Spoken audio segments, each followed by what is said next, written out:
Space Ghost! Space Ghost! Space Ghost! Coast to coast.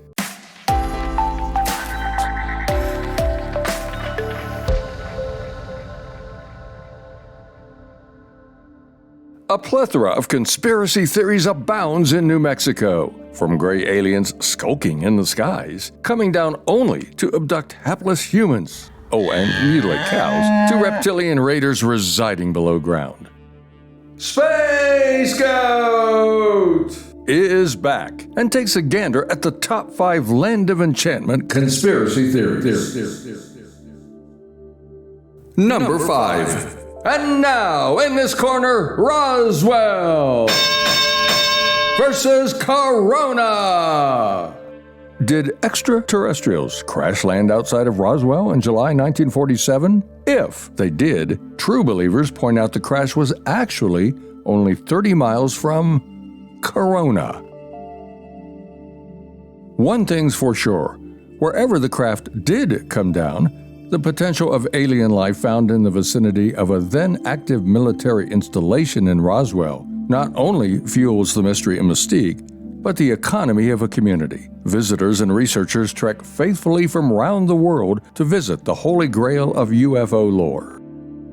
Conversely, the trek along the highly traveled US 54 passes early on through Corona, home to less than 200 folks. Mostly, that means for travelers a quick stop for gas and snacks before moving on down the road. The landscape surrounding this quiet community is postcard picturesque with hills, foliage, and nature. But if you're from the big city and take time to look around, the landscape could look rather alien. Number 4. Dulce. Without a doubt, aliens must love New Mexico. They're here, they're there, they're everywhere around the state.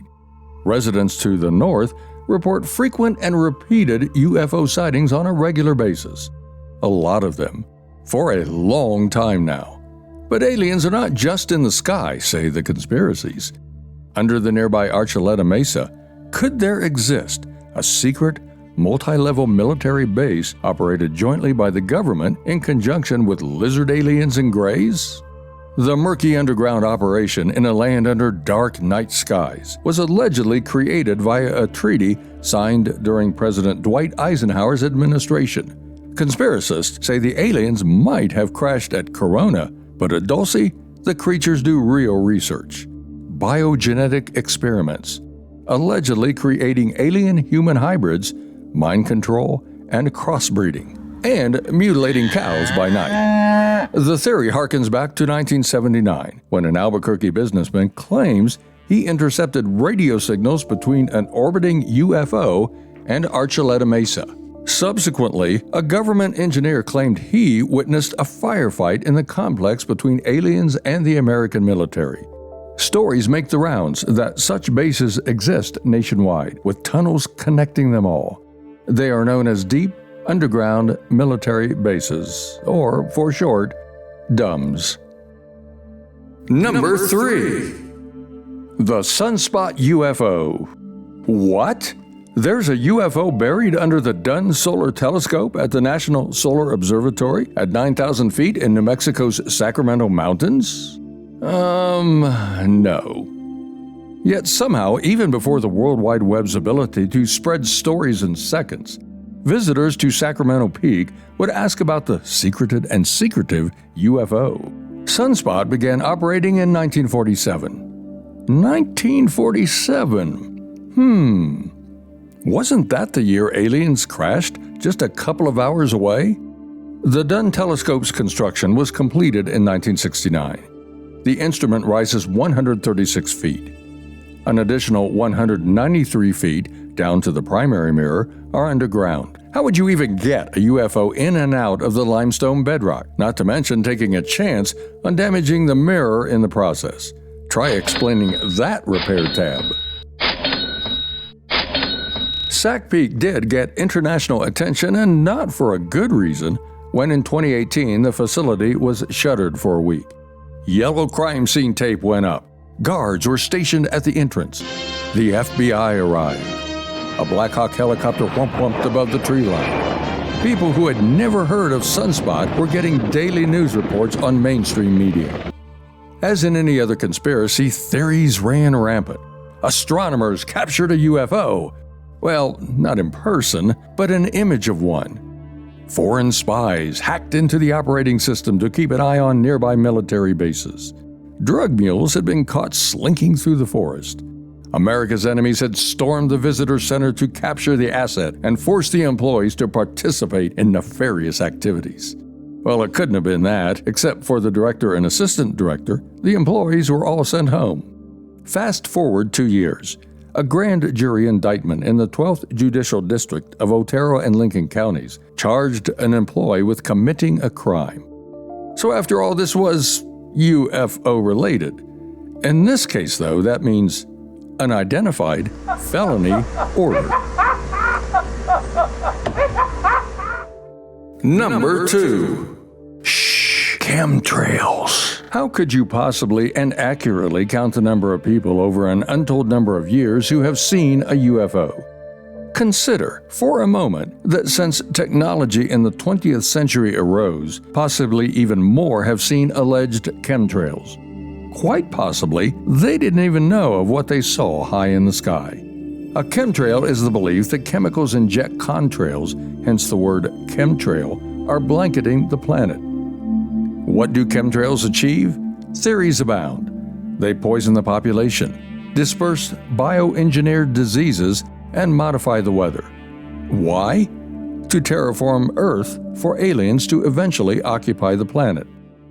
Just a point of trivia, the word terraform is believed to have been coined during the golden age of science fiction by New Mexico author Jack Williamson. Government alphabet agencies have poo-pooed these conspiracy presumptions, pointing out the lines in the sky are nothing more than contrails, or water condensation trails. The response, though, is often, well, who trusts the government these days? There are serious researchers posting papers and studies on the web, which are worth reading. Such material shows evidence that the residue falling to Earth after a release includes chemicals harmful to human health and the immune system. And they include barium, aluminum, and arsenic. One such site is carnicominstitute.org. Clifford Carnicom, a respected engineer and scientist, describes the institute that has been around for more than 2 decades as a nonprofit, health and environmental educational and research organization serving the public welfare. Number 1. Controlled remote viewing. CRV is a fascinating subject. Well, the truth is fascinating, but what is the truth? Writers preferring the fictional over the factual pen sci-fi thrillers where psychics move their minds and bodies through space and time to spy on bad guys. Conspiracies arise when fiction flanks fact. In reality, CRV was developed in 1970 as an Army application.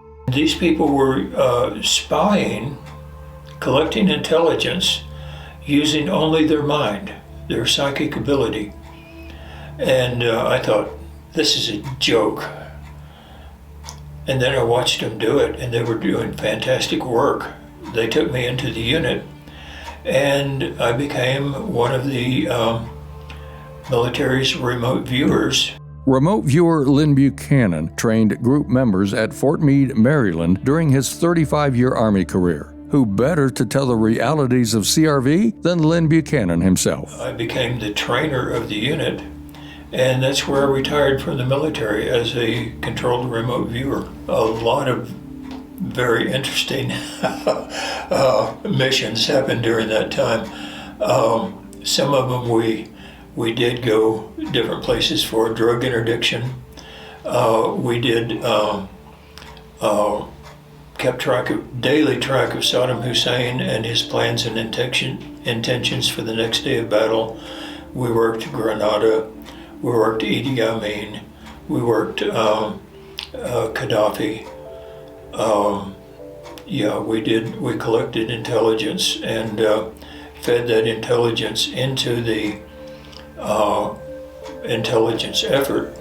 Reportedly, our information saved a lot of lives. Evidently, there are a lot of soldiers at home now who might have come back in body bags if it hadn't been for our information. Today, Buchanan continues to train remote viewers through his company Problems, Solutions, Innovations, headquartered in Alamogordo, New Mexico. After they declassified it, I started working with police departments, the different three-letter agencies,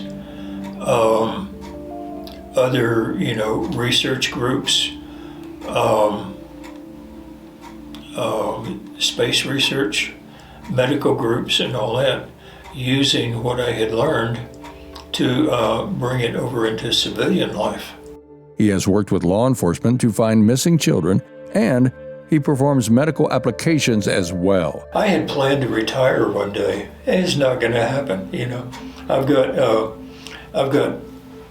all of these targets and things that I want to cover and find out information about.